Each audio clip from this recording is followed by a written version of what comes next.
Wolfpack, what is going on? It's your boy, the Wolf of Rochery. RocheryJournal.com. We breed and feed you fantasy wolves. Here with a Thursday show, we had to move the Monday show, a little eclipse action, good fun stuff there. But we wanted to make sure we got a draft in this week, trying to make sure we stick to at least one per week for you all out there and just for our addiction as well. So pumped to be here to get another draft in. The big board is 90% full. The draft is 2 weeks away. So we got to get our last little tastes here of this best ball tournament. And I cannot wait to dive in and get our 5th live draft going. Plus, we have Stefon Diggs going to the Texans. I know we're about a week and a half late. I'm not unaware of that, but we still haven't hit it live here. So there's a ton of impact. Probably some stats you may not have heard yet either on a few key players here. So I cannot wait to dive into that. But my man Mo, how you doing before we dive on in? I'm getting more and more fired up for the draft. It's like really feeling like it's officially here, hearing more and more buzz about how things are going to be going in terms of the picks. And like you said, the big board's filling up. We just got our first draft in head-to-head against each other just past weekend. So, yeah, just getting those last few drafts in before we're on to BBM season in here in a little bit over a month, I think. Yeah. I can't wait. Yeah, right after the draft, they typically go live with that. So 2 more weeks, baby. And then we got our next big best ball mania coming. But we are going to dive in. And one of the biggest storylines of the draft are the value holes that are open. We did a whole episode on value holes. And then right the next day afterwards, Stefon Diggs got traded to the Texans and opening up maybe the biggest, most important value hole. I'd say only the Cowboys running back, and if a rookie lands there, would be as of importance as now the Bills' #1 pass catcher, because Diggs is gone and the opportunity vacated is massive. Listen to this one. So without Gabe Davis and, of course, now Diggs, the Bills have vacated 3,353 air yards, the most in the league, 73.3% of their air yards, also the most in the league, 317 total targets, second, 54.7% target share, second, and a whopping 86.3% of the wide receiver target share. That is the most in the league. So this is a gaping, massive value hole for whoever ends up landing here, plus the guys that are also there. So I'll dive into a little bit of that as well, but just a little context there too. We saw it with the Texans last year, especially now that they had CJ Stroud. The year before, it was the Lions with Amon-Ra St. Brown stepping in there. We've seen this play out really, really favorably when there's a team that has massive over 300 targets up for grabs. It ends up working out huge for the pass catchers that end up landing there, especially when it's an established quarterback. And of course, we have Josh Allen, no quarterback that you'd rather be catching fantasy bombs from than Josh Allen. So this is a huge opportunity.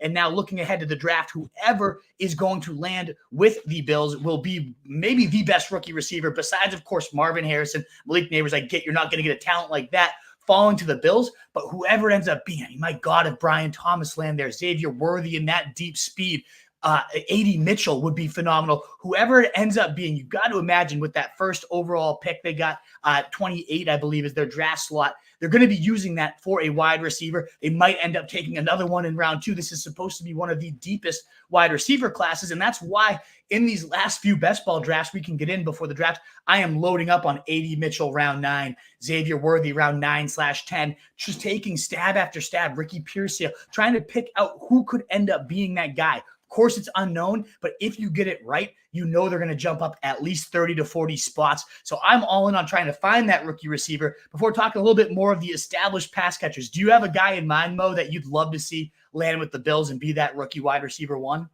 Well, so when we're looking at the Bills roster now, we have the 2 guys that are there. We have Khalil Shakir and Curtis Samuel, and they're kind of just they're pretty similar in terms of their skill sets and what they've done in the NFL so far to this point in their career. Like a lot of slot routes, and especially with Curtis Samuel, like you saw some routes out of the backfield, but primarily slot guys, and they run those short little routes, quick guys. So we're looking for more of an X-type receiver, big bodies, field stretcher type of guy.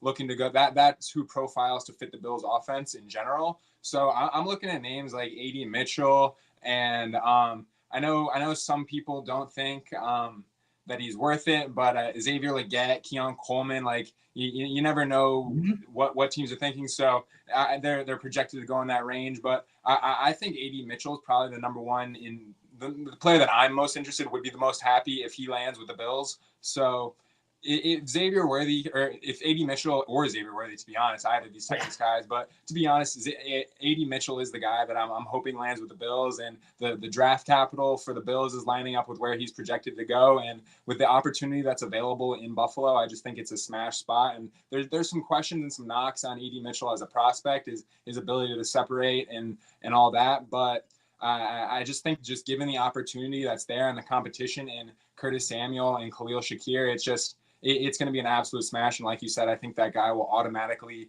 be bumped up 3 to 4 rounds. So got to try and find it now. And it may be wish casting at this point, but I'm really hoping that it's A.D. Mitchell. I'm with you too. That's the guy I have circled, and I'm hoping it is. I've been loading up on him in round 9 lately. I absolutely would love that for sure. 9.98 RAS score, top 30 of all time, 99th percentile athleticism.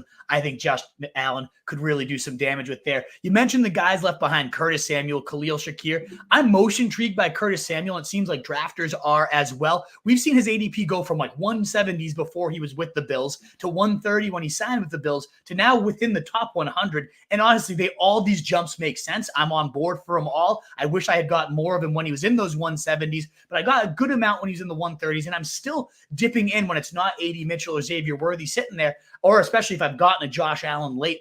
I am definitely still dipping in to Curtis Samuel, even despite that rising price. He reunites with Joe Brady, who fed him last time they were together with the Carolina Panthers. 108 touches. That was top 5 among wide receivers, 40 carries included in there. So used him very creatively, moved him all over the place, and he squeezed out a career best wide receiver 25 finish for Curtis Samuel. He's still going right now as just the wide receiver 45 in these drafts. So I definitely think there is so much room to capitalize on that, even when they add this inevitable rookie. That was with Teddy Bridgewater as well, throwing to him. So if Teddy Bridgewater can squeeze that out with Joe Brady, who's already used Samuel so well, I certainly foam at the mouth thinking of what he could do with Josh Allen. But of course, Dalton Kincaid, he's somebody that's only risen about 5 to 10 spots in ADP, and I do not think that is enough. I think he has the case to maybe be the top 2 to 3 tight ends here. We know there's Kelsey and Sam Laporta, but nobody should be that stunned. We saw Kincaid have his glimpses as being that number one main vein of the passing game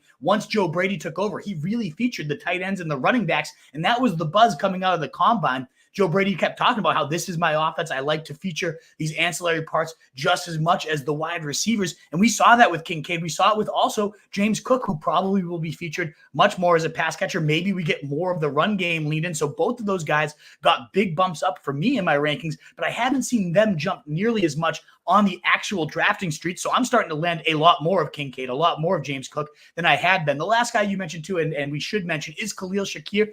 He's the one that he's jumped about 30 spots as well. He's the one I'm still a little iffy on. After week 8, he did see about 70% of the snaps. He turned that into a wide receiver 46 or so finish in that 8-week span, which was fine. And I know he did finish the season quite hot in the playoffs. Touchdowns in back-to-back games, 9 targets, 7 catches, 44 yards and a score in that last game against the Chiefs, a really good secondary. So finished hot, showed he could be a real viable pass catcher here. I'm still on the fence of this guy as a player, though. It's taken him this long, and he just hasn't done much, even with a solid snap share last year. So of all the weapons here, Shakir's the one I'm starting to not even fade. If he's there and it's a nice price, I'll take it. But I've seen his price rise right into that 100-ish range where Samuel's going as well. I definitely feel Samuel's going to have a key role. I'd be a little bit more worried for Shakir otherwise. Do you have any more Bills pass catchers before we move on to the Texans? Do you have any thoughts on the weapons left behind here in Buffalo? Not much. When it comes to those ancillary guys, I too prefer Curtis Samuel. With the rising price, it's still it was great a couple of weeks ago in the last 2 months. But even with the rising price, going in that wide receiver 45 to wide receiver 50 range, I'm still comfortable with it there. I prefer him to Khalil Shakir just in terms of the versatility and the just overall talent level. I think he's being drafted like that, a clear step above. Dalton Kincaid, not someone I'm super interested in. He's not that I'm not interested in him. I think he's just being drafted right around where he should be.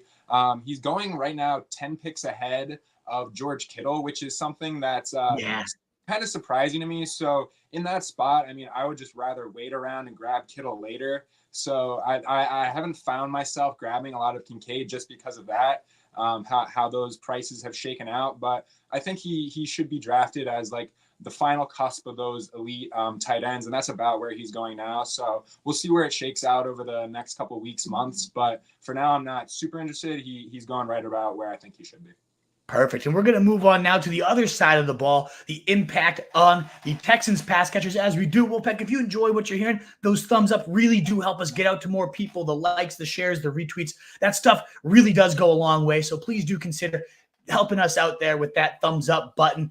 Otherwise, continue on, Mo. I know you've dug deep into the impact on the Texans. Diggs, Nico Collins, Tank Dell. Does Dalton Schultz have any more value? What is Noah Brown completely dead? Probably. What do you think about all the things left behind here now with the Texans with a monster target hog like Diggs landing here? Yeah, so I'm just going to preface this with this looks like it's just going to be a disaster trying to project what's going to be going on in Houston for this upcoming season. But in my opinion, I think this hurts Diggs the most. So first, let's take a look at where their prices are at.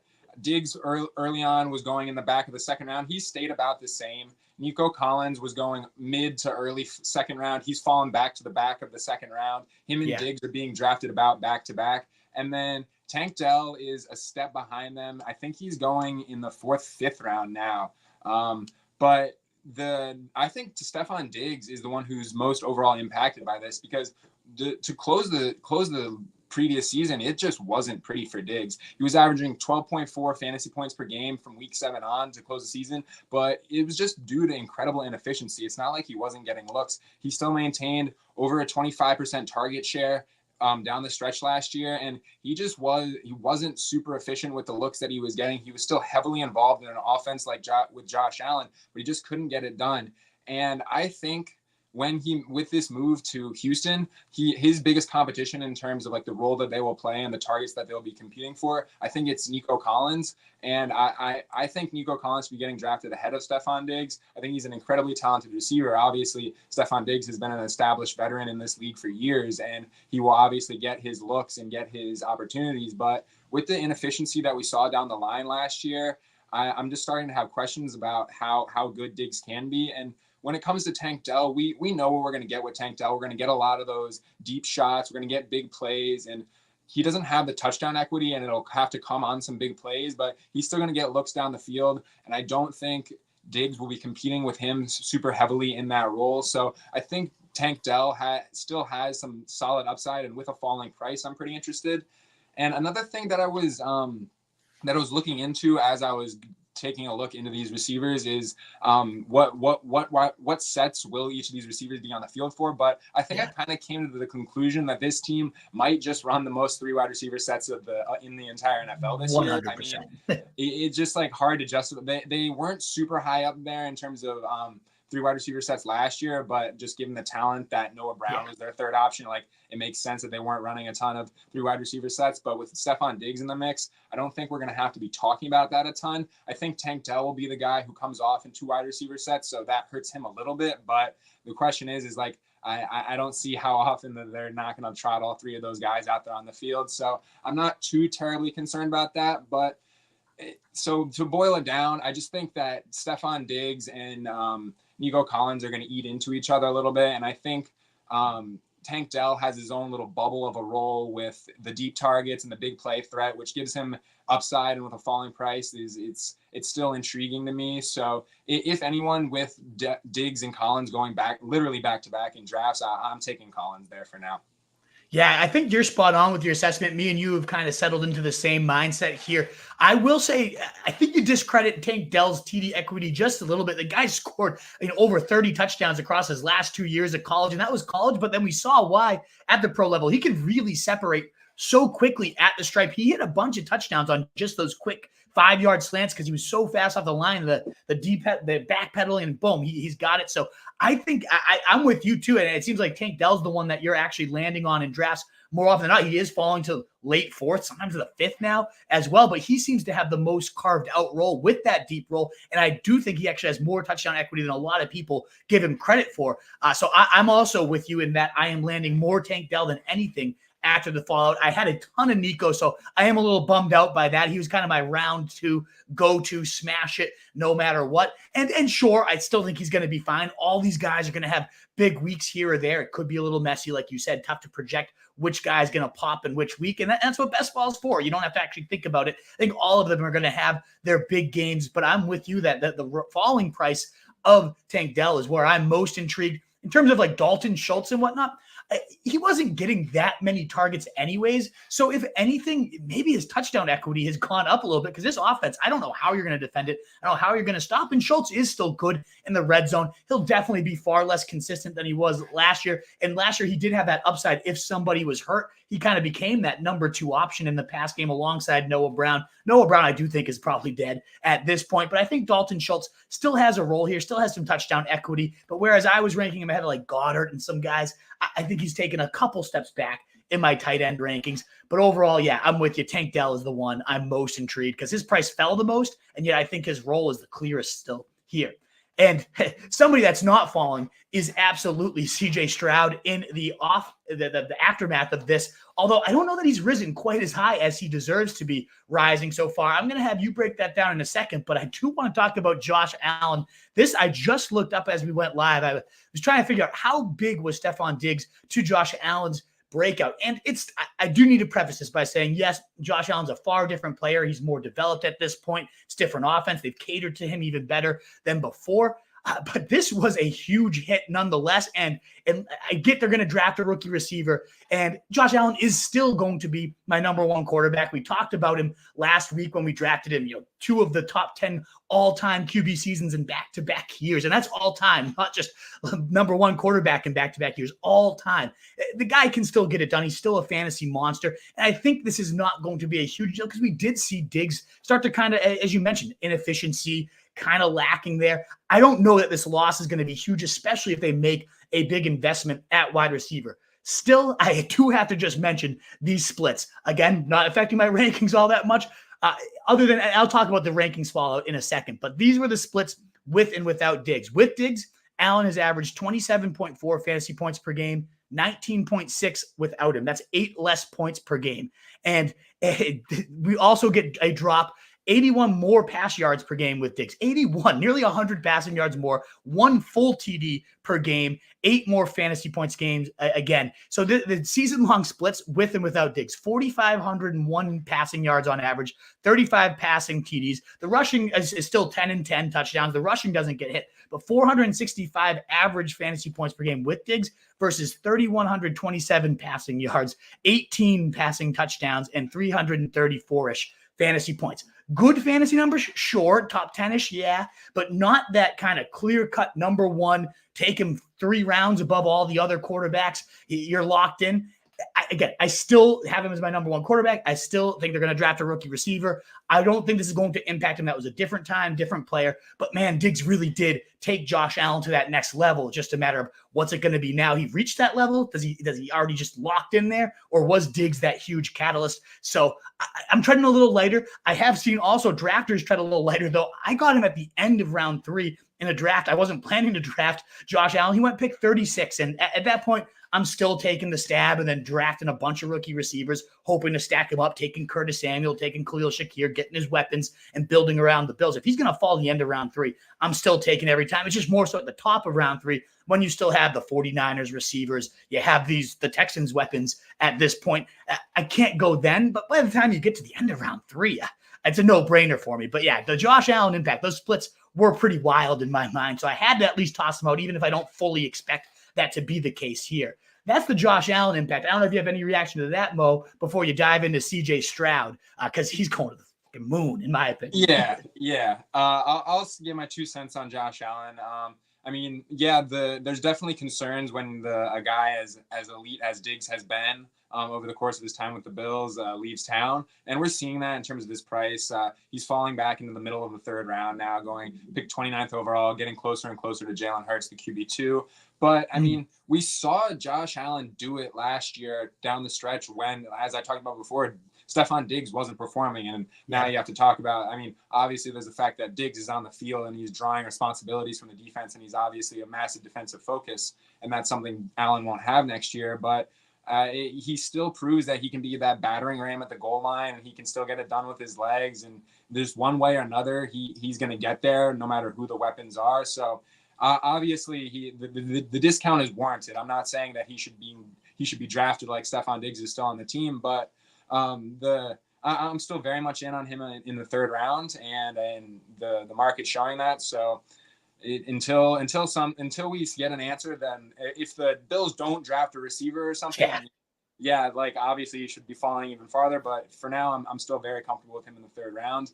But onto CJ Stroud, someone who is coming up dramatically. He is officially flipped Patrick Mahomes for the QB4. He's going just ahead of Mahomes, and he's that top pocket passer. Doesn't have a huge rushing upside. He's the number one quarterback in those bucket of quarterbacks, and I think it's pretty warranted. I mean, it's wheels up for CJ Stroud this upcoming season. So first off, I mean, we look what he did last year.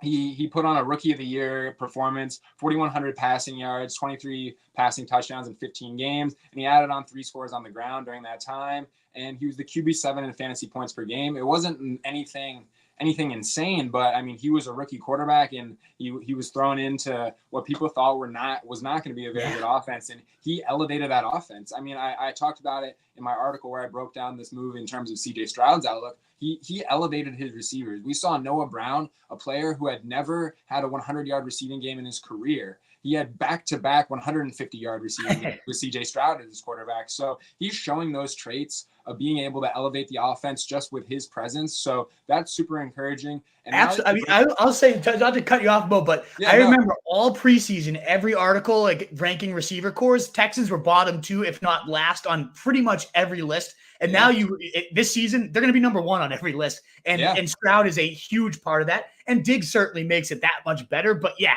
Stroud was the absolute man. So continue forward. But I just remember reading Texans wide receivers blow. It's going to be a dreadful year. Don't touch CJ Stroud. So what he did with what everyone considered to be horrible, I thought was magical. So I cannot wait to see year 2.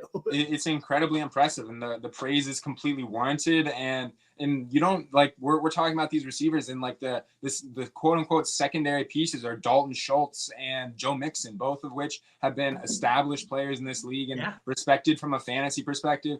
Joe Mixon, a talented pass catcher out of the backfield. Mm-hmm. Dalton Schultz has had very consistent years with both the Cowboys and now the Texans. So it's exciting. And then one other thing that I hit in my article is the hopeful adjustment in terms of scheme and in overall tactics from the offensive coaching staff in Houston. So the Texans last year were bottom half of the league in terms of pass rate over expectation, and they were the 7th lowest in terms of pass rate on first and second down. We saw D'Amico Ryans just looking to establish the run on early downs, just run it down your throat, establish second and medium and third and short. And that's not to be, we shouldn't be super shocked coming from the Shanahan tree, coming over from the 49ers. It shouldn't be super shocking, but the moves that they're making as an organization, and that's one thing I always look at, like what's the front office telling us? And I don't think it's going to be some crazy dramatic shift, but the moves that they're making are they realize that CJ Stroud is the guy here. They have to build around him. The offense is going to funnel around him.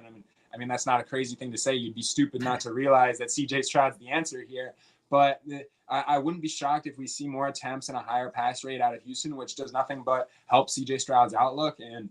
And we'll look back on this. Maybe it's not a great idea, but I think drafting CJ Stroud as that number 1 pocket passer, it doesn't seem crazy to me. And he's already being drafted as such. So it seems like that's what we're going to be stuck with for the summer.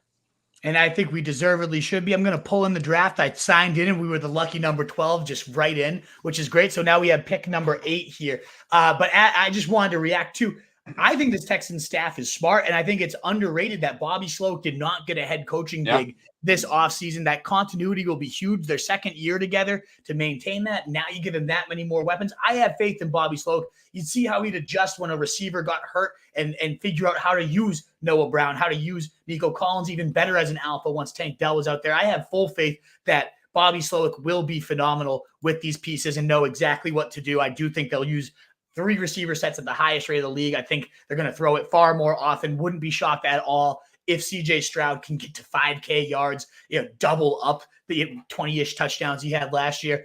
I mean, I'm at the point where I would even consider taking him ahead of Lamar Jackson, given these weapons. And I know that's crazy because of the rushing upside of Lamar and the second year in that system. But I do think Derrick Henry's going to eat in there a bit. It's a conversation, at least, that I think can be warranted. CJ Stroud versus Lamar Jackson, but CJ Stroud's going almost a full round after him. His price in these drafts, sure, he jumped Mahomes, but he's only jumped about 5 to 7 spots where he was going anyways, which I think is a huge undersell. So I like loading up on CJ Stroud. I certainly like to have him stacked, but I've been taking him naked just because I think he is that good and that these weapons are going to bring him to the next level. So that wraps up our talk on the Texans, folks. We are now on the clock at pick 8. I was hoping St. Brown might fall to us, but Bijan is sitting there, and I'm a huge fan. What do you think? Yep, that's an easy Bijan for me. Yeah, I'm a huge fan as we're going to click Bijan and keep building. I mean, I took him at 4 in the draft. We were going against each other, which is a little early. I just wanted to kind of boost my shares, though I haven't gotten a ton of him. And I just, in general, am finding myself in love with the hero running back builds that I get, where I load up on my first running back. I get a young stallion like a Bijan, Breece, Jameer, or Christian McCaffrey, of course. Even Kyron Williams, I put in that category. You get one of those guys and take 3 to 4 straight receivers, maybe an elite tight end mixed in there too. And you're still getting, as we've talked about, the Mosterts, the Najee Harrises. I just love getting that first anchor down because I've seen running backs start to thin out a little bit quicker than some people might be accustomed to here. So getting that one guy locked down is huge. I know we haven't done this build yet, Mo, but if Kyron did make his way back to us here, would you ever consider running back? It's not like, I think it's good just to like mix in those different builds just in terms of how you're setting up those your portfolio. But I'm fine. I'm doing those few and far between. It's like, unless someone has a very steep fall, like you see Jahmyr Gibbs like sliding into the middle of the second round or something, like I'm not really trying to, and we're not even gonna have the opportunity here as Kyron gets off the board. But no, I mean, just we've talked about it at length, the way that this is setting up, that it's great to nail the wide receivers early.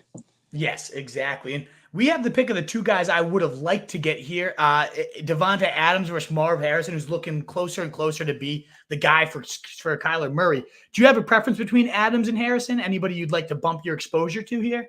Yeah, I'm looking to get some more Devonta Adams. I think I grabbed him in the draft that we were facing off against each other. I like him here in the middle of the second round.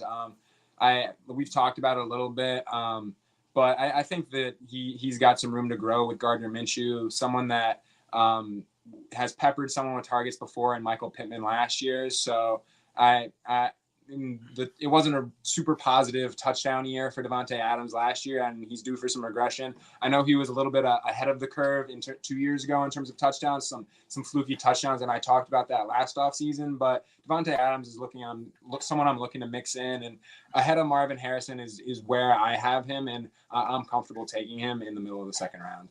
Yeah, I have Adams ranked higher than Harrison as well, although I will say I've started to bump Harrison up just because I am getting that sense that he's going to land with the Cardinals. We talked about value holes last week. If you haven't seen that one, the beginning of the draft, we just talked about what the most valuable openings are. Of course, now the Bills rookie receiver is right towards the top, if not the number 1 value hole. That was not opened up when we drafted last Monday at 4 p.m. when we always draft, folks. If you'd like to tune in, just solar eclipse doesn't happen in another 20 years.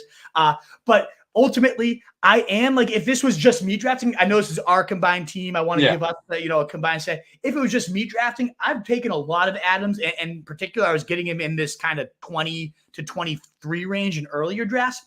I don't have a lot of Marv. So me, myself, just from a strategic standpoint, I might have taken Harrison there just to bump his exposure. We talked about how valuable, how many targets at DeAndre Hopkins, nearly 10 a game, how he averaged those when he was there with the Cardinals. And if he can be a top 7 wide receiver in not, I shouldn't say ancient, but an aging DeAndre Hopkins, you're getting a fresh Marvin Harrison in there.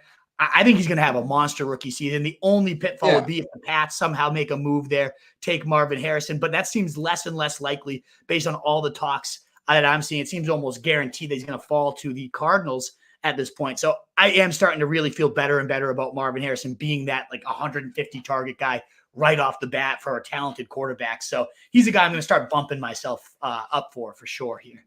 And I want to be grabbing a lot of Marvin Harrison too. And like you said, I don't have a strong preference like over of really any of those players in that mid-second round range, like the Harrison, the Neighbor, and Neighbors is coming up in the second round in some drafts. I think he went in the second round here. He went 19. He went right after Harrison. Yeah. But it's just about like mixing in different guys there. I don't really have a strong preference there. So who do you like here? I tend to go receiver here again. I do as well. I'm down with any of these three. I don't have a ton of Pittman, and I still like Pittman. He had such a target hog year, so I'd be fine with that. I'm fine with Pittman or Metcalf. Okay, yeah, I have a good amount of Metcalf so far, so I'm going to go Pittman just to kind of balance that out. I like him more, honestly, when Gardner Minshew's his quarterback, just because of the pocket passing nature and more just pass-happy attack they crafted around Minshew. I don't think he'll see that same target volume that we got kind of used to. That being said, they just signed him to a massive deal too. So I still think Pittman will be a horse, a good 8-ish target guy per game. So I feel pretty good about him here. He's going to be a great volume guy, and he might not have the like explosion upside of some of the other receivers, like obviously a DK Metcalf in that range, but he's going to be consistent volume, and you still get a half point for every reception in this format. So you can't really complain. He's probably going to have another 100-catch season. Yeah, so I'm with you there. And I don't have a ton of Anthony Richardson either, so I think he's one of the most overpriced guys, unfortunately. And I love the player's upside for sure. I don't love the price he goes at, but this might kind of force us to consider him if he falls to us in the round 6 range. But he's still going right around CJ Stroud, and we just raved about how much we love CJ Stroud. So I'm not particularly fond of going here. I'm going to pull this banner off. Sorry, I had that on there. We do have a few people watching with us. Again, 100 or so of you. Thank you so much. That thumbs up button to help us continue to grow and get out to more people would be awesome. Let me, we see you, Tunes. We see you, Chrono. We'll hit those comments right after our pick here. And if you guys, anybody else out there, get your questions in. Make this fun. So Rashee Rice just arrested today. Yeah. Do we go with him? Do we go a different route? I usually go Kelsey, and I'm fine grabbing Lamar as well, but I usually go Kelsey here. I've been loaded on Kelsey here, and I have no issue continuing that trend here. I don't love Keenan Allen. Tank Dell would have been a guy I'd consider there had he made his way back to us, but sadly did not. Yeah. I would have loved to actually Tank Dell. Rome Odunze is one of the other ones I would have probably considered there as well if we wanted to keep going receiver. He won't make his way, unfortunately, back to us. We can hope again, like a Pickens, maybe Amari Cooper. I don't think either of us are in love with Cooper. We'll see who ends up making their way back to us. But I think Kelsey's such a great pick there. Yeah. And just to jump back for a second, and also just in terms of how this roster is setting up, that we may have to be looking for Anthony Richardson here. When it comes to him, like I don't like to talk about like injury prone players, but you have to point out, I don't know how many games did he end up playing last year? 7. He was on the field or on the ground on the field last year, and it looked like his season was over in like 3 separate games. Like I know he's out there just getting crushed on a weekly basis. Like it's hard not to like factor that in. Like, and like I said, I don't really like to like weigh that in. Like people would always talk about it with Christian McCaffrey back during those years when he was consistently injured, but it's just hard not to think about just the visual of seeing him just getting smoked on these hits and ending up on the ground. And you just question whether if you don't get 7 or at least like 13, 14 games out of Anthony Richardson with the price you're paying, it's going to be pretty painful. So that's just something that I always have in the back of my mind. It's not like by any means like a driven by analytics or any data or anything, but it's something that I always find myself thinking about when I get teams with Jonathan Taylor or more specifically Michael Pittman. It's hard not to shake that thought. I agree with you. It's worrisome, and projecting injuries is a tricky game. Eventually, you'll start to find guys that you just know are going to miss a few games every year, no matter what. I hope that's not the case for him. He certainly could come in, play 17 games, and if he does, he's got the chance to be the next Josh Allen. So it's tough to just completely discount him, but at the same time, you got to have it on your mind. I'm with you there. Alrighty, it's coming to us. We'll get to those questions, Tunes, and Krana in a sec. I'm hoping for Pickens. I also don't hate Reed here as well. We've now opened ourselves up to Mahomes with Kelsey, although I've seen him wrap around to the 6th round on some of these drafts too.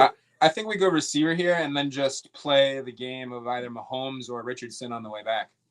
Yeah, I like that idea Yeah. for sure. So, well, you like Jaden Reed? Is there? I Yeah, don't love Terry. I'm I not a do like Pickens Calvin guy. Ridley, and I love Brian Thomas too. So, I'm fine with Reed or Thomas.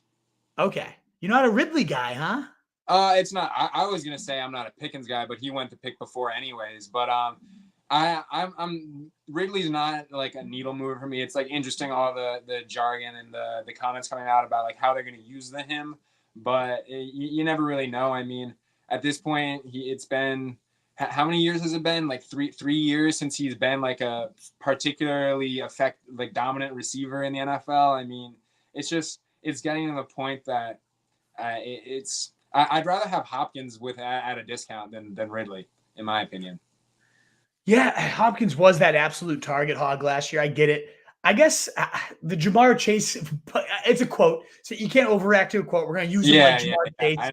I do think, though, I mean, you look at the stats where he was locked into an outside receiver role on, 80% of his routes, whereas when he was with Atlanta, he was moved around a bit. He was used after the catch. He had those true wide receiver one seasons before all the head case stuff happened there. And so I shouldn't say head case. You know what I mean, though. It happened. And so ultimately, I could see him rebounding if he is used that way. The move around piece, of course, Mahomes and Anthony Richardson are gone, so we won't have our pick of those two. I could see him really rebounding. I think they're going to really bump up their passing volume there. The Titans are. So I don't mind at all having Calvin Ridley and DeAndre Hopkins. I think both those guys are coming at discounts. I do like Ridley here. If we didn't have a tight end already, I'd say Kincaid's a smash play. I think Ridley's the play here. Yeah, I'm not into Addison until we know their quarterback, although it's looking like it could be Drake May as they make a big move up. But you on Ridley with me over Addison? All right, cool. Are you believing that steam that the Vikings are going to push up that far? They got they acquired the first rounder from the Texans with something in mind. And I always come back to, I saw that the quarterback coach for Drake May was in college, is now the quarterback's coach for the Vikings. Yep. So, there's these dots that get connected that make a lot of sense. I mean, the Pats are saying they're going to need a Godfather offer to move out of there because they really believe in these quarterbacks too. So maybe nothing happens. But even if it's J.J. McCarthy, someone that could just get the ball out, as long as it's not Sam freaking Darnold. Like, I just don't want Sam Darnold. We've all seen how bad that is. As long as they get somebody in this draft, even if it's Penix, who has a lot of people are saying the best arm in this class, as long as he's healthy, just something other than Darnold. And I'm okay with Addison, and I'm certainly fine with Jefferson. And they've got to be making a move, right? Like somewhere in this draft. Yeah. I don't think they're going to sit stagnant. I mean, the most common one we're seeing is JJ at number 5, but. And I think, I mean, just given the amount of steam behind it, I think that's the most likely if they do it and make a move. But there was a quote that came out today that their GM saying that he wouldn't discuss whether or not who they had listed as a quote unquote franchise guy on their draft board. So they're playing it close to the chest, which I mean you can't blame them at all, but. I think they're likely to make a move to try and find a quarterback because they know what they have in terms of their offensive weapons, and I don't think they want to spend a year twiddling their thumbs and not doing anything with Justin Jefferson and Addison and Hawkinson and everything that they have there. I agree completely. As a Tune saying, woo, draft season, I agree. Still getting them fired up each and every week. Couldn't miss the week here, Tunes. Glad to see you. I don't know what he means by Justin Shorter season. Yeah. It's this this receiver on the Bills who's just he's just shredded, just like a super built dude that's just a no name on the depth chart that everyone's just steaming up. I hope as a joke. But he's just getting steamed up because there's no one else on the depth chart in Buffalo right now. Oh, man, I'm all for a jacked wide receiver, though. So, hey, I might have to do a little more research here on Justin Shorter. Corona, I saw some great questions there. Definitely cannot wait to answer, especially about Marquise Brown. And I think that's a good talking point here is if Rashee Rice is going to miss time, what happens to Marquise Brown? Oh, boy, to the moon here. And now, I mean, Addison this late, I was considering him in our last round. I have a hard time passing, even though I do love getting Dak here. A lot of quarterbacks already taken, though, and I'd be fine with a naked. We have Jordan Love. We wouldn't even be naked. We have Jaden Reed. I like Addison here. What do you think? Yeah, let's go with it. All righty. And then, Yeah, let's try and get that Packers stack coming back. I know our running backs could get a little dicey here. That's why we love the hero running back build. I mean, Yeah. Addison there for 80. I've never seen him fall this far. I'm pretty jazzed up about that. That's I'm happy to grab him there, and yeah, like the grabbing Bijan early, it affords us to just like this pack of running backs we've talked about extensively. Just that I'm comfortable with, especially with Robinson already on the roster. I'm comfortable grabbing any of these guys. Like these are all guys who are going to get significant touches. I'm not super into DeAndre Swift, and I know that there's some negative buzz around him, but I just still think that there's enough running backs in this range that I feel comfortable are going to have a role throughout the entire season that I don't know why you don't wait until you get in this range to grab one of your first two running backs. Yeah, and with both Love and Dak going, sadly, I was at the second quarter. That's Jalen. I think the guy has Jalen Hurts and Dak, unfortunately, loading up and ruining our – every time we think we're going to get one of our quarterbacks, both of them go. So, hey, we're still in the waiting game. I think at the end of the day, I don't even hate it just because now it does allow us to dip into this pool of running backs we do continue to single out. And I think our second running back would be looking pretty hideous if we don't dip in here.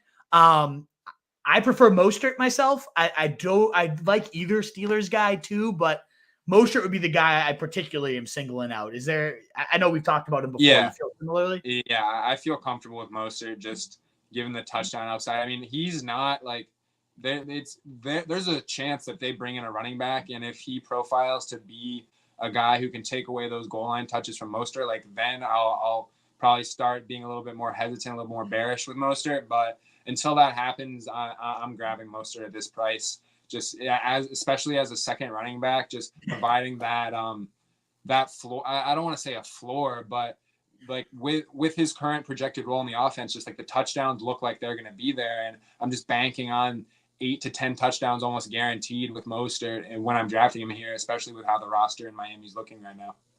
Yeah, 118 touchdowns last year. And again, I get Achane probably going to see a role elevation, the guy you want, but we've talked about it time and time again. And I don't even hate him going in round 2, but for him to go in round 2 and Mostert to go here in round 8 just makes absolutely no sense to me. Even if Achane is the lead guy, quote unquote, I do think Mostert's going to get plenty of goal line work. And in a best ball format where whenever the touchdowns pop up, you get them. I love it. I think this is great. Plus, again, we don't want to label anyone injury prone, but a smallish back with Achane, despite being that feature back in college, it has to be on your mind the amount of time he missed last year for sure. So we got Cronny here asking some great questions, and now we have this long break. So let's hit some of these. And anybody else out there, please do consider any questions. The thumbs up button, again, continues to help us get out to more people and reach a wider audience. The likes, shares, retweets, wherever you're coming from. Thank you so much for being here. Cronny is saying, I'm still going to pick Nico over Diggs. I agree with that too, Mo. Do you also agree? Yeah. I think I said it earlier, but yeah, at this point, I'm going Nico over Diggs. Absolutely. But they're going back to back, so it's pretty easy to like mix them together and just in terms of your exposure. So, I mean, it's not like a big dilemma just because of how tight they are, just in terms of their ADP. You're not having to make a massive decision, but for now, I'm giving Nico the edge. Yeah, I am too, if it's one or the other. And honestly, I mean, I am still a little worried about how Diggs finished that season. He's got also the 1 year kind of opt out now that he kind of bullied his way into there with their the organization there for the Texans. One of the dumbest things I think they could have done is allow that. But hey, he can get out of here in a year. So if he's not getting the targets that he thought he was going to get, and Nico and Dell are doing their thing, I could totally see him just playing pissed off baby like we've seen already with the Bills. So to me, at their prices, Diggs does feel the riskiest for sure. And this was something we brought up. Would you take Stroud over Lamar? I honestly think so. I don't know. I really don't know. I think the fact that the question is crazy, given the rushing upside of Lamar. I honestly really do think Stroud's going to throw for like 5K and 40. So yeah, I think honestly I would, gun to my head, take Stroud over Lamar. Would you? Probably not. I know that just given how things have gone for Lamar over the last couple seasons, and I had briefly referenced it in the last show, like Lamar's not getting that goal line usage. Like he's not being treated like a battering ram like we have seen with Josh Allen and Jalen Hurts, just because I think that the coaching staff is just becoming more and more aware of how important it is to keep him down the stretch. But Oh, we're on the clock here. I'll finish up after we make our pick here. We are. We got Williams, Zamir White. I don't love Dobbs anymore. I do like Zach Moss quite a lot here. I know we've taken a lot of him.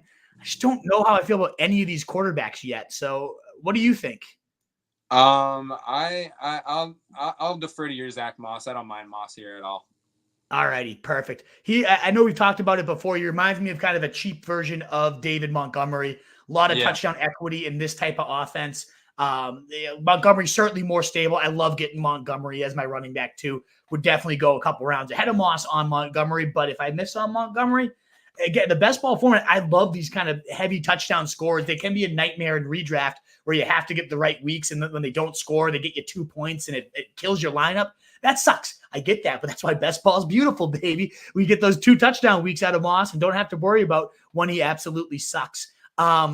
In terms of, I still am getting a little worried about our quarterback situation.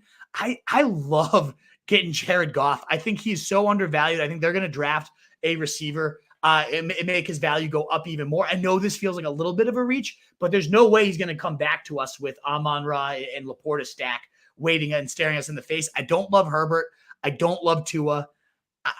Maybe we go Goff here. I don't know. Is there what names are kind of calling to you here? Goff is a name that I like. I mean, just the overall offensive environment, like we know what they're going to do at the goal line with David Montgomery, but I still think and down the stretch, their defense wasn't great. And I would have to go back and look. I can't really remember if they were dealing with a slew of injuries or not, but they were consistently allowing 300-yard passers and they were getting into shootouts. So that's obviously conducive to a positive environment for a fantasy quarterback. So I don't mind Goff here at all. I'm taking him over Tua, who I believe Tua is going ahead of him in ADP anyway, in terms of ADP. Probably not by much. Yeah, just looking at it now. But I think Goff is my preferred option here. I hate saying that over Herbert, but I mean, just day after day, like I think it was either today or yesterday. It's just like that little blurb. The running backs will be the focus of our offense in 2024. Like it's the one today, the offensive line will be the stars of the Chargers. Yeah, it's just like so bad. Like exactly, it's just making more and more sad every headline that comes out. But yeah, I think we'll have to go Goff. The thing I like about doing Goff here too, and I think we do it, is he's got a very good floor. I know the ceiling is slightly capped. I mean, this is a guy that put up, I think, about 300 best ball points last year.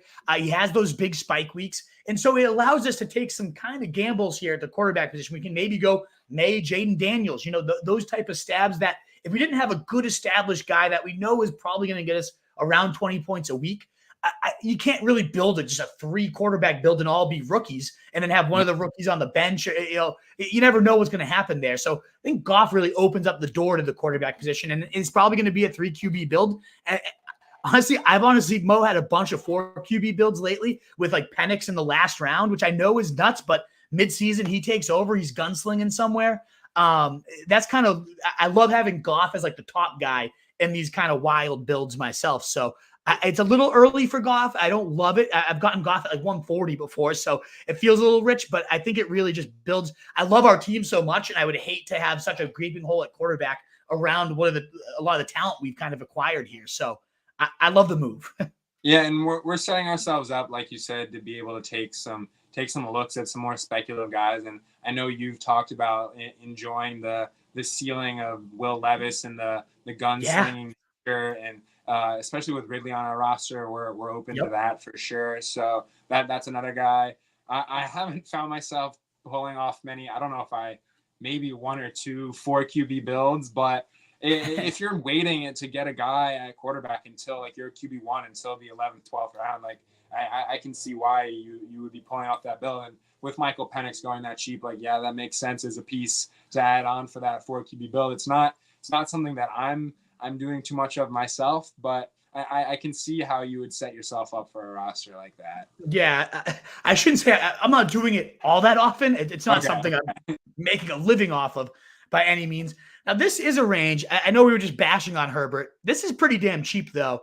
Although, is Gus Edwards the more valuable guy to have out of the Chargers? I'm not sure. I also do like Franklin, that stab at getting the right rookie guy for the Bills.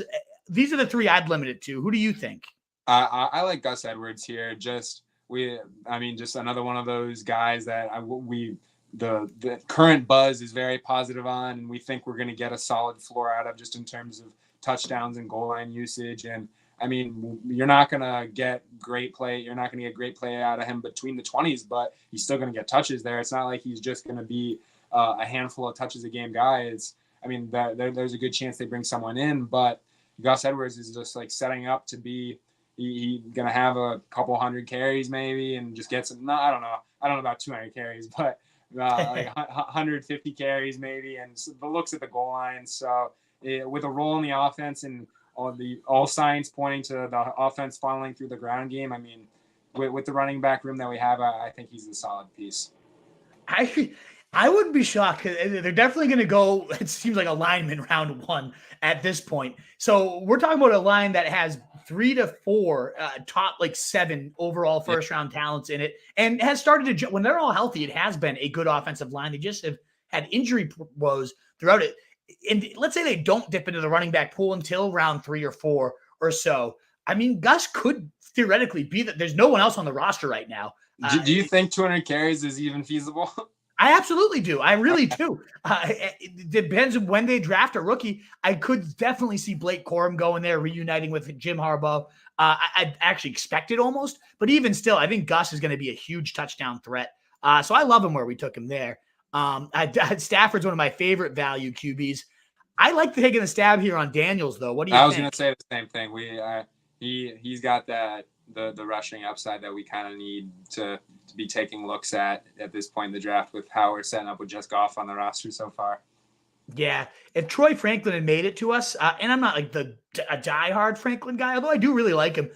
Again, it's just all about getting those stabs at who might be the Bills' number 1 receiver. Yeah. If it's Troy Franklin, he's going to be going another 50 picks earlier than this. So had he fallen another round to us, but because we went, so many receivers early, Adams, Pittman, Jaden Reed, Ridley, Addison. I mean, that is a stacked 5, which has allowed us to not address the position in 6 straight picks, which I don't typically love to do. But when you have 5 receivers in your first 6 picks, 7 picks, I'm okay with what we've done here. But we are going to have to start adding some big play threats that can have those spike weeks. And there's plenty of guys that go late that I feel good about here. I'll tell you, I really am enjoying how this roster is coming out. This is a good one. It's one thing to have 5 receivers in your first 7 picks, but when that 5th receiver is also Jordan Addison, it allows you the flexibility to not really address the position, like you said, for six rounds or whatever number we're at this point. But yeah, I mean, it's definitely like the way this draft has flowed for us has been strange, but I'm liking the roster so far. Me too. Definitely an interesting draft flow. Who are you looking to go here? Are you looking to tack on another receiver? Or, I don't mind. Like the price for Drake May is solid in my opinion. Yeah, it's solid to me too. I wouldn't hate. Now that we already have 1 rookie quarterback, I don't love having 2 of them. That's understandable. I don't know why either. I guess I shouldn't be, especially in a class that's supposed to be pretty vaunted here. I'm getting a little sweaty not taking a receiver here. At this point, if Wicks fell to us, I'm a huge Wicks fan. If Mims is there, I like Mims, and I also really like Leggett. He could be the guy the Bills take. So this is where I do like to start to load up on receivers, and this again is why I'm okay. Roman Wilson's there. I really don't mind if I've got 5 in my first 6, 7 picks here. There's plenty of receivers that are going to be falling in this range that I'm okay with as my 6, 7, 8 guy. I love Jonnu late, as we all know. I'm looking at Wicks if he makes it to us, and maybe if not, one of Mims or Leggett, and then if May comes back another round, then okay, yeah, I'd have a hard time passing him up twice in a row, and we're not going to have the choice anyways, sadly. Nope. Of these 3, Wicks, Mims, and Leggett, I really do like all 3 of them.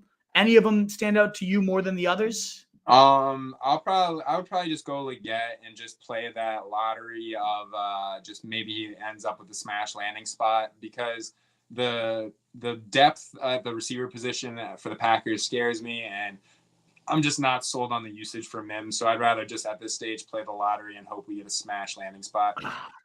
I have a hard time passing on Wicks. I'm fine with Wicks. It's not a bad pick in my opinion. I could see Leggett making his way back to us too.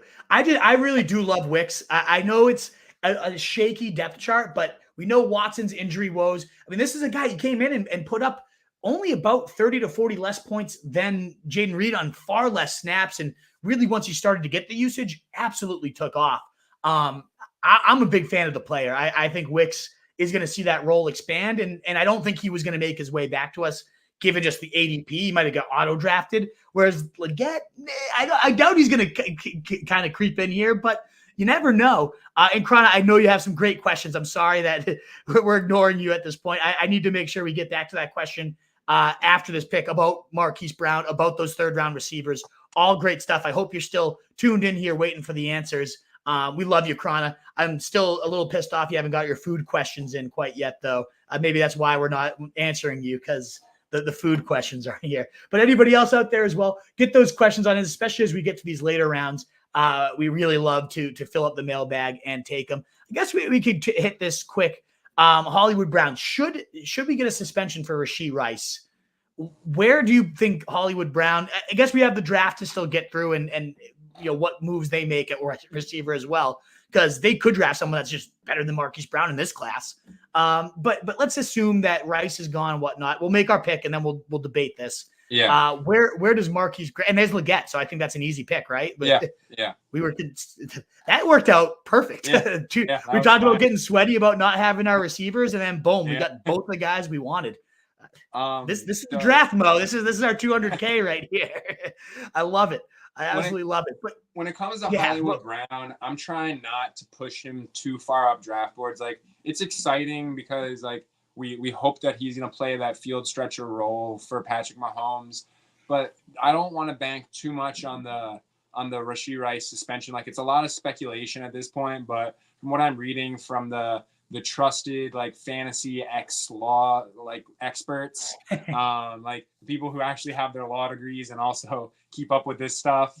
So someone that's smarter than me when it comes to the law, they're saying the concern levels at a 4, that the suspended games they're expecting 2 to 3, 4 max. So 4 would be significant, but in the range of 2, I'm not super concerned. And in terms of Rashee Rice's price, but I'm certainly not going guns a-blazing with Marquise Brown up draft boards if Rashee Rice is missing only 2 games of the season. And I the target competition for Hollywood Brown, it's significant. It's Travis Kelce, the greatest tight end of all time, and Rashee Rice, a guy who fit in solidly down the stretch for this offense and as just a rookie. So, and with room to grow, and I know there's concerns with Rice and stuff, but I just don't know, is Hollywood Brown going to be able to separate himself enough from these other receivers? And it's an exciting landing spot, and I get why people are excited. Hollywood Brown had a down year last year, and it's a great opportunity for him to come back, and things are looking up. But is he really going to be able to separate himself from these other guys? I'm just not entirely sold. Are you? I have a little bit of a different take that I'll save till after our pick. Right. Just at least to play a devil's advocate. I totally get what you're saying, and I probably lean to what you're getting at, but I have a few data points I at least like to raise. I hate everything about what's on the board right now.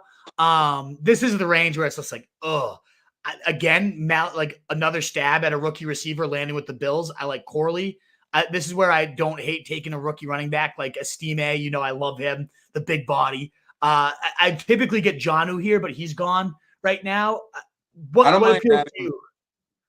mind grabbing Bucky Irving and just hoping we get some looks down the stretch. I mean, he doesn't seem like he's not the talent of a guy who's gonna take over. You prefer him to Estime? Yeah, I do. All right, fine. I'll let Bucky Irving auto play down here. Estime's been my boy. I know he has.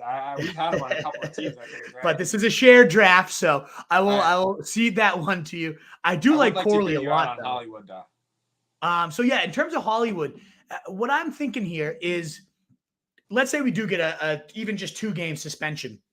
Even if we don't get a suspension, one, I'm not convinced Rice is a better player than Hollywood necessarily right off the jump. Rice obviously performed really, really well. I loved what I saw from him. I think he fills a great role in that offense, but they had no one to throw to, truly no one other than him and Kelce. And was that it's just a matter of Mahomes elevating this guy? suddenly you get a threat like Marquise Brown, 4.3, 99th percentile speed. He had that stretch with what I kind of look at with the Cardinals when Hopkins was suspended for that first 6 games. He averaged over 11 targets a game, was the wide receiver 7 in fantasy. And that was with Kyler Murray throwing to him. Now you're talking about the wide receiver 1 potentially, and I get it. Kelsey will always be the wide receiver 1, maybe, but he's a year older and he's on our team. So I don't want to bash our guy at all.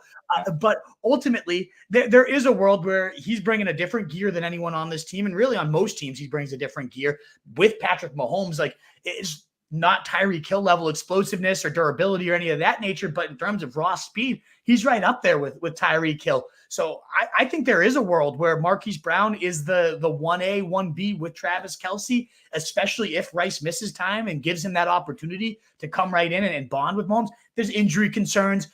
He's never really strung together a full, complete, great season. I get all that. So I'm not all in on Marquise Brown by any means, but there is a narrative, and it's not one that I'm fully just fading either, that he could be the number 1 weapon for Patrick Mahomes. And we saw what it did for Rice last year. We could see what it does for a speedster like him. There's certainly a path, and that's why I'm not like full fading him, but let's make our pick here. I like Corley or Ray Davis myself, but we're pretty set at running back right now. Yeah, I'm fine with Corley, and then we're going to have to make some disgusting picks at tight end, but that's we already have Kelsey though. We just need probably one more tight end. So we could even go our boy Parham at the end of the draft, and I'd feel okay.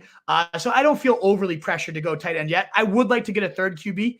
Not opposed to if he falls to us, JJ McCarthy. Is hoping that he lands with the Vikings type of situation, right? That could be pretty. I do like Ray Davis. If Conklin fell to us, that's a tight end I do like in this range. Again, the rookie receivers, though, it could be Jermaine Burton. Like these guys that might just fall to the Bills. Let's say they don't go receiver in round 1, but round 2, they decide to go with Burton or Baker. This is just the range. Like, why not? Like, what's the value of taking Miles Sanders right now? Nothing. Legitimately nothing. You're begging and praying that he takes his job back from Chuba Hubbard. And like the fact that he lost the competition to Chuba Hubbard is horrifying to be honest. It's horrifying. and Chuba Hubbard's probably going to lose out to a rookie anyway. So I don't want anything to do with that. You know my boy, Demarcus Robinson. I do like this range to take stabs again on these rookie receivers and see which one kind of falls to us. If McCarthy's there, I don't even hate Geno, who they've kind of pumped up as like he's going to be the clear starter here. He's got weapons to throw to. That's not a bad third quarterback. Big time. So it could be Geno if he makes his way back.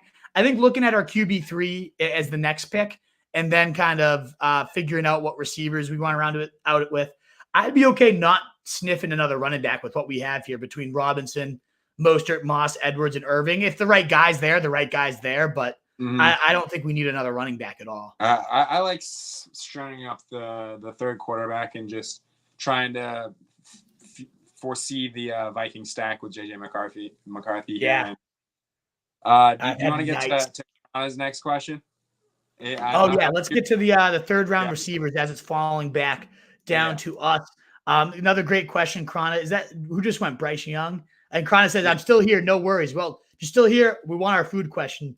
Let's get on it, Krana. But third round PPR, and your choices are London, Waddle, Smitty, Higgins, Neighbors, Olave. Who do you pick?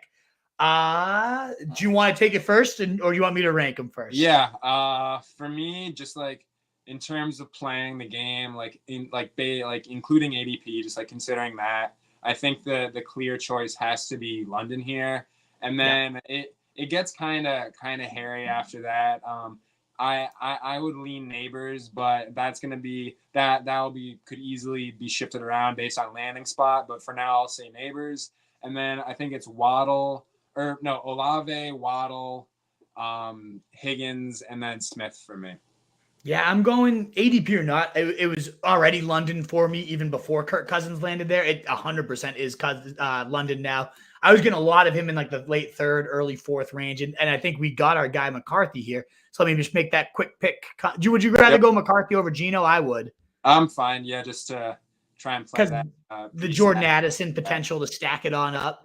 And man, I wouldn't be opposed to going 4 quarterbacks at this point and taking. Oh, there you go. So, but Malik, what's his name? Penix. we could consider here towards the end of the draft, because I just don't think we have a ton of needs, which is nice to be drafting from. But I love London, especially with Kirk Cousins there. I mean, the amount of wide receiver ones he has facilitated is enormous. So I think London, huge upgrade there. I'd put him around above all these other names, other than maybe Neighbors, depending on where he lands, whether that's with the Chargers, run heavies they're going to be. If he's that number one for Justin Herbert, okay, I'd be down for that. If it's, I'm trying to think of who else in that range. If it ended up being the Cardinals, for example, that could be a huge situation for Neighbors. I love that player. I think, he's the guy that intrigues me the most right now. We'll see how the draft plays out. And then I think it's actually pretty much exactly how you said it. I do like Waddle. I think he's going to rebound nicely. You have that upside. If something ever did happen to Tyreek, he'd go bananas.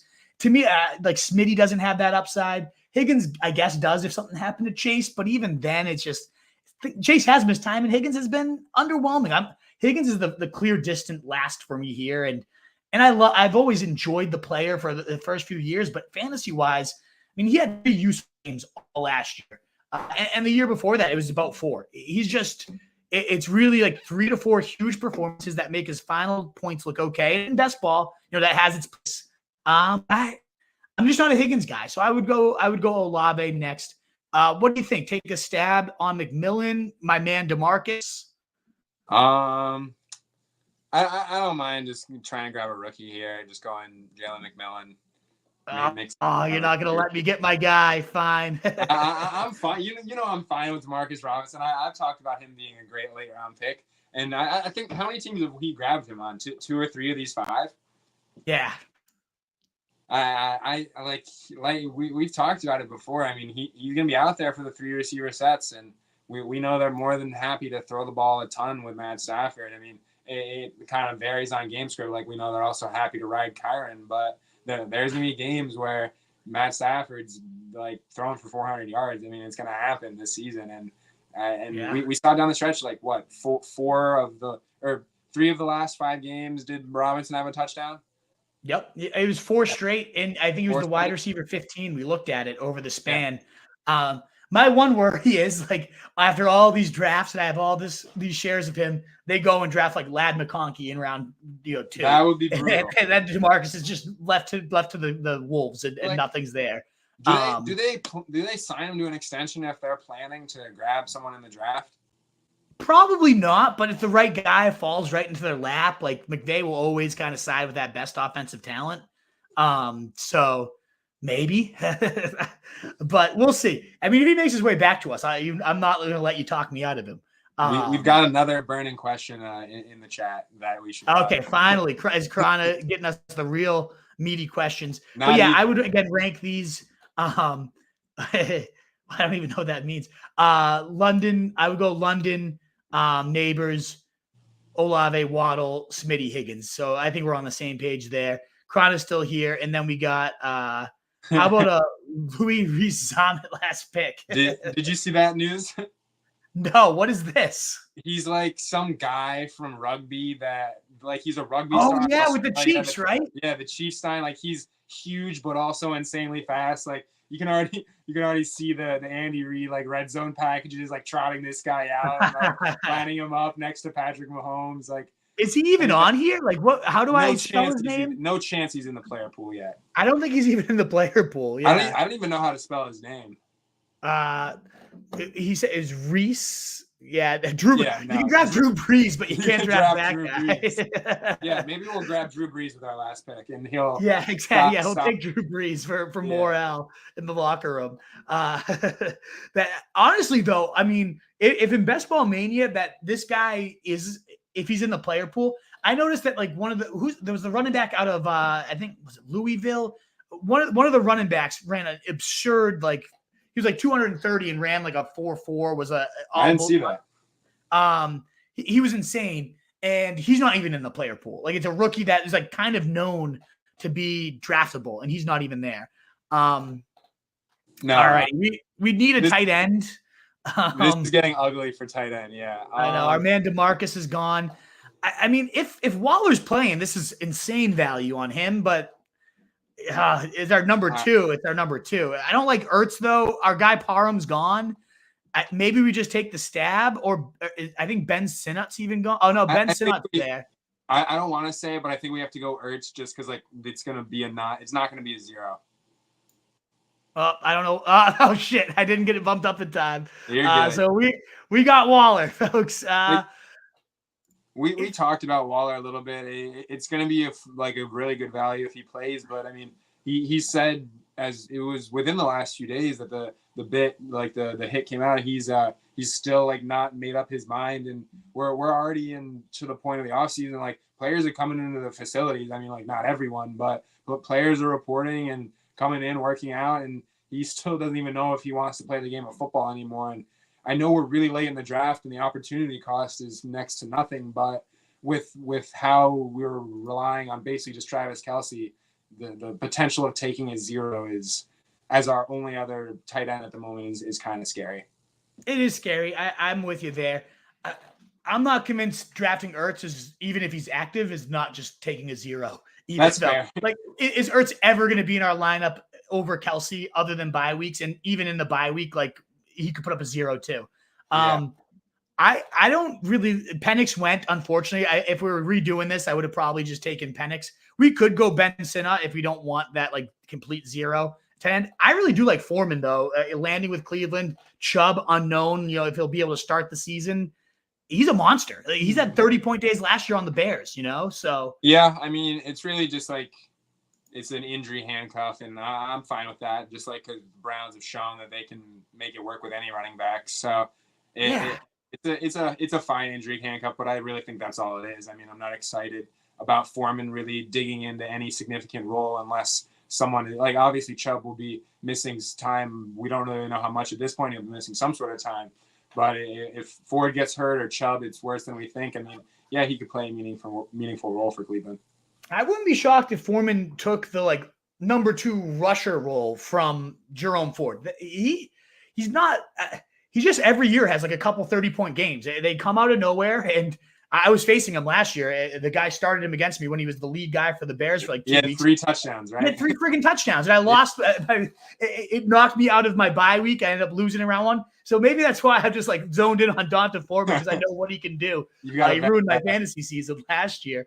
But we've just, you mentioned too, we've seen so many good backup running backs come out of Cleveland. It's a great run scheme. That zone blocking scheme is awesome. And it's made monsters out of like Dearness Johnson has had 25-point days when Chubb went down. And I just think there's a path for, Foreman's succeeded in far less of situations with the Panthers, with the Bears last year. Even the he Texans. had big games with both those teams. The Texans when they sucked. If he gets his chance, he gets his crack with the Browns, he's become a last round running back I've really started to gravitate to. I'm a fan of Foreman. He could also get cut in training camp and not make the roster. So it'll be interesting to see if Chubb ends up on PUP. That's what I'm really in the PUP. That's what I'm interested to see. I think that'll be a huge sign about what value that Foreman's gonna be playing, especially early in the season. And if he plays well during those games, like you said, he could take over for Ford. Like it's not like completely outside the realm of possibility. Yeah, if Chubb ends up on the PUP, Foreman's price would also go up about 50 picks from where we just got him too. I feel like it seems like he's like, I don't want to say a guarantee, but like that's where it seems like it's gonna be heading. And like, do you think like people should be like be drafting with that in mind? But do you think we see a drop in the price of Chubb like when that officially gets announced? Like if it does, I'm assuming it will. And should you not be drafting him now and just like waiting for that noise or for that news piece to come out and then grabbing him when he falls that inevitable 20 spots? Like I just like, you want to think that people are in like baking that in now and considering it, but like that when that news eventually breaks, like it's gonna cause some people to panic a little bit and that ADP to come down. Yeah, absolutely. If that news comes out, he will drop. There's no doubt about it. And given that I honestly missed this one because I've drafted Chubb a couple times, even with you. I think we drafted him once because of me, not because of you. And I saw that he had that knee surgery, second knee surgery in November, which I think I had missed. And I don't love that news. It does seem almost inevitable that he's going to miss some time and that his price will drop. There is just the other, what seems slimmer for sure, case of Chubb's a different beast. He's an animal, and he is. I mean, the career he's had, the type of guy, the way he can squat like 7,000 pounds. Yeah. There is the chance that he just dominates this rehab, and suddenly it's Chubb is back before we expect him. Now, that was kind of like Javonte Williams last year, and we saw Javonte Williams wasn't really Javonte Williams ever over the course of the year, not the rookie Javonte that we saw at least. So even if he is coming back, is he ever going to be quite the Nick Chubb that we've become accustomed to? I'm not sure. I really don't know. But we also saw Adrian Peterson come back and rip 2,000 yards off. And Chubb strikes me as maybe that type of guy too. If he got the reverse report, he's ready for training camp, I bet you this 90-ish range that he's going in would become the 60s, maybe even, so it could go both ways. And I do think it's likelier that it goes backwards.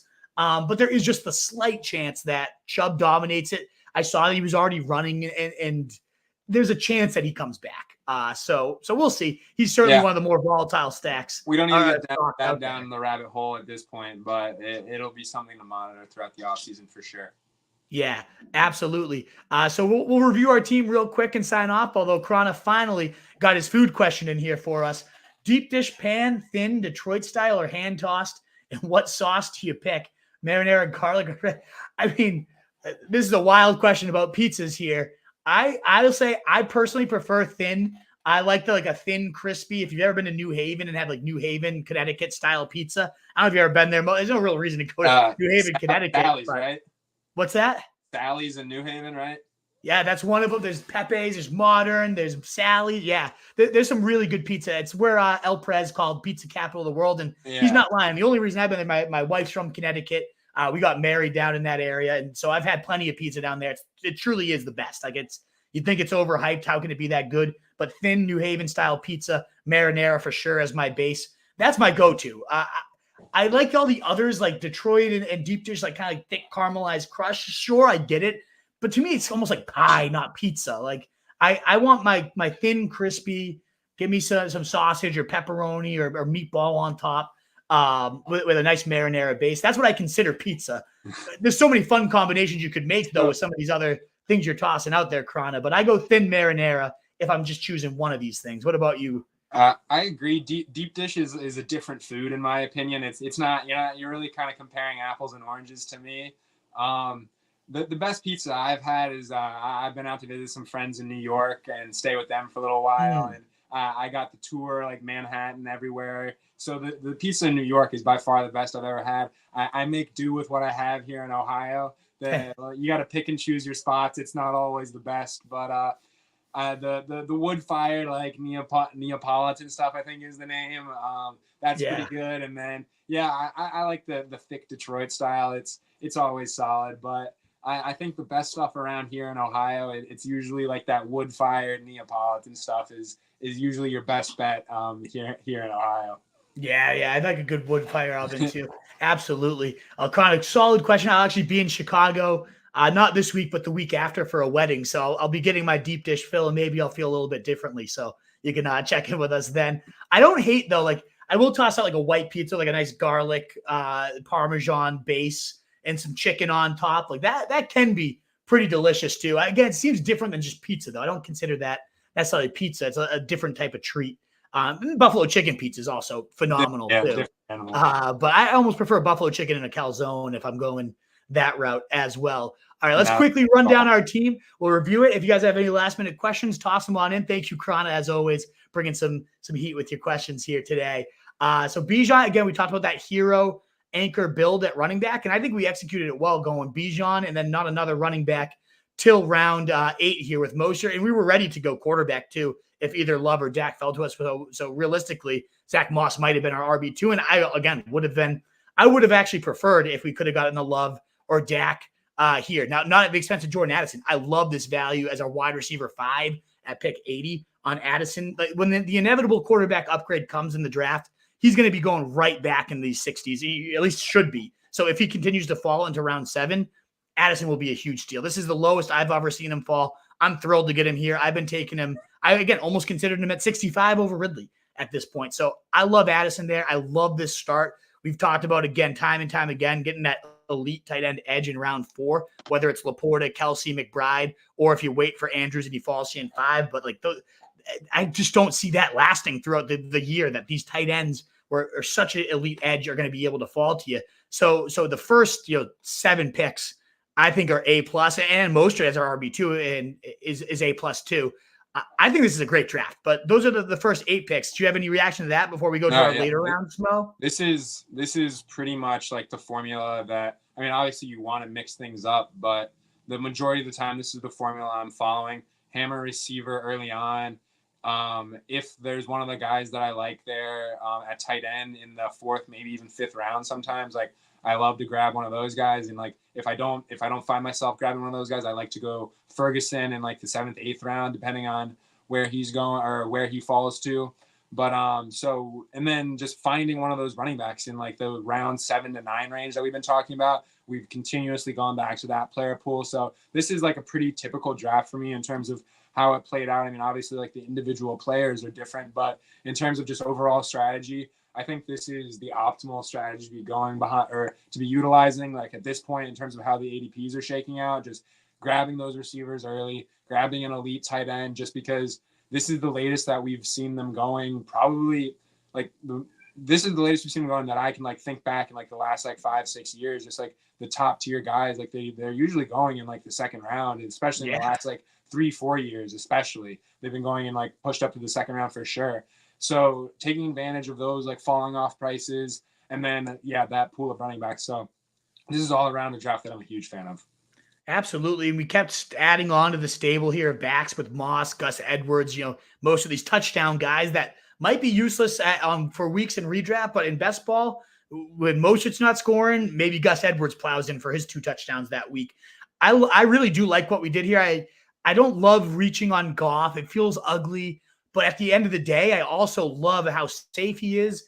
I think he has right again, 4,600 yard, 30 to 40 touchdowns. Nice safe floor that allowed us to take some kind of risks here and get a Jaden Daniels, get a JJ McCarthy to go kind of rookie quarterbacks behind a nice, safe veteran anchor, and then hope, one of these guys, it probably wouldn't be Jaden Daniels, but maybe McCarthy lands with the Vikings, and then you get the rushing upside of him. I love that Wicks and Leggett, both fell to us here. I think those are absolute smashes. It gets a little weird here. I'm not a huge fan of Bucky Irving. And this is where it was like Irving versus Estime. And I obviously I wanted to go to you because I've forced Estime on us time and time again. But Irving ran, at this point, they've ran the same 40 time. I guess pro day, you got to factor that in. And sure, they maybe bumped Estime's up a little bit. But Irving's like 185 pounds, scat back. Estime is a 240-pound bulldozer. So if I'm going to penalize one of them for their 40 time, to me, it's Bucky Irving. Now, I do like the pass catching. I thought if he hadn't have ran such a horrendous time and had such a horrendous showing at the combine, I was loading up at Bucky Irving on these earlier, and I was doing this in like January, whenever these launched. I was taking Bucky Irving like 130, 140 every time. So I'm not mad about getting him 40 picks later than what he was going earlier, because I still love the talent. I love the tape he put out, but I really, people have been penalizing Estime for his 40 time with that 4.7 in the combine, but he had a much better pro day. And I just think the guy's an absolute animal. So I don't know. I guess I'm okay with Bucky Irving. That's the one pick that I kind of come to, as well as Darren Waller for all the hesitation we mentioned. I really would have liked to gone Michael Penix there and then seen whatever tight ends left. Then sure, whatever. We just go with whatever tight end is there after Penix, because I don't think we needed Foreman. I think it's a luxury pick, despite me kind of giving him a little tug by the end of the draft about what I liked about him. But man, we got our rookie stabs trying to figure out who might land with the Bills, who might land on some of these value holes with the Chargers. I think this is a great squad. What about some of our later picks? Any that you want to either praise or shoot down or refute any points that I just made? For that Irving versus Estime pick, I mean, it's more about, for me, just making sure I'm getting to both of these guys pre-draft, because they have about the same like projected draft capital. They're supposed to go like both like round. I think both of them are expected to be drafted by the 3rd round, like the end of day 2. But we'll see. Maybe one of them slips into the 4th. But I think for the most part, they're expected to be going like 2nd, maybe 3rd round. But I'm just trying to mix in both these guys. It's going to be so much easier to make a take when we see where they land. So I'm just not trying to take too bold of a stance on any of these running backs, because personally, like, I just don't like. For me, the talent doesn't like jump off the page too heavily between one or the other, and like that they're going at the relatively similar price. Like, I'm just trying to mix them in evenly, and then once we see those landing spots, you'll have like a more concrete stance for these rookie running backs, just like where the opportunity is. So for now, and like this will be a for now only for the next like 10 days, 2 weeks until the draft comes. But I'm a fan of just like maintaining balance with these rookie running backs that are going to be highly dependent on landing spot. Yeah, I guess so. It's not even a rebuttal because my thoughts on that is I think Irving, regardless of where he lands, he's going to carve out a role. Like, he can catch the ball. He can run really, really good routes. So when you draft Irving, you kind of know you're getting someone that's probably a team's going to draft him with something in mind there. The same token with Estime, he could either just land and be behind a clear feature back and be a pure handcuff, and that kind of sucks. Or the Cowboys, let's say again, I'm trying to always draft for who are the Cowboys going to go after. You're not drafting Bucky Irving to be your 20-pound workhorse featured back. Estime could potentially be that for a team. And so that's where in the Braylon Allens, the big boys, like, I kind of like to go after the big-bodied rookies in the later rounds, just in the hopes that that's the one that lands with the Cowboys. That's the one that ends up being the feature back, because that's not going to be Bucky Irving. We're going to get something from Bucky Irving. He's going to have a role, whereas Estime could be a complete zero if he lands as the second or, God forbid, third stringer behind somebody, a distant handcuff here. But there's also the chance that, if you're trying to play that who could actually be a featured back in this class, Estime has the 3-down skill set. He can catch the ball. He had a couple 80-yard touchdowns. So, like, as bad as the 40 time was, he had a few long flashes last year too. I love the Notre Dame program. I feel like they turned out Kyron. They churn out these guys that don't really test marvelously, but end up panning out big. I think Estime could be that next one. So I feel pretty good about him. And I think the ceiling, when we're drafting with these unknowns in mind, Irving's got a better floor, but I think Estime has that bigger potential featured back ceiling. So that's why I keep going for him rather than Irving in these later drafts. Yeah, that's completely understandable. But yeah, like I said, I'm just trying to make sure that my ownership doesn't get too out of whack, and that I'm not too highly exposed to anyone. I was just time and time again, you've just seen people just get burnt. The guy that I always think back to is the guy last year. He just got completely out of order with his exposure. I can't remember like if he was playing for super high stakes or not, but he was in the replies to a Justin Herzig tweet, and he had like 90% Tony Pollard. He was just grabbing him every single time in the first round, and just like, obviously, like, you got to be a crazy person to get to that levels. But like, I just like try to think about that guy when I think I'm getting too overexposed to a player. Just obviously, like, the opportunity cost is way different with Estime in the later rounds of the draft versus grabbing Pollard every single time in the first round. But I just like, there's always lessons to be learned in terms of not putting yourself too far out on a limb. So I just always try to check myself there.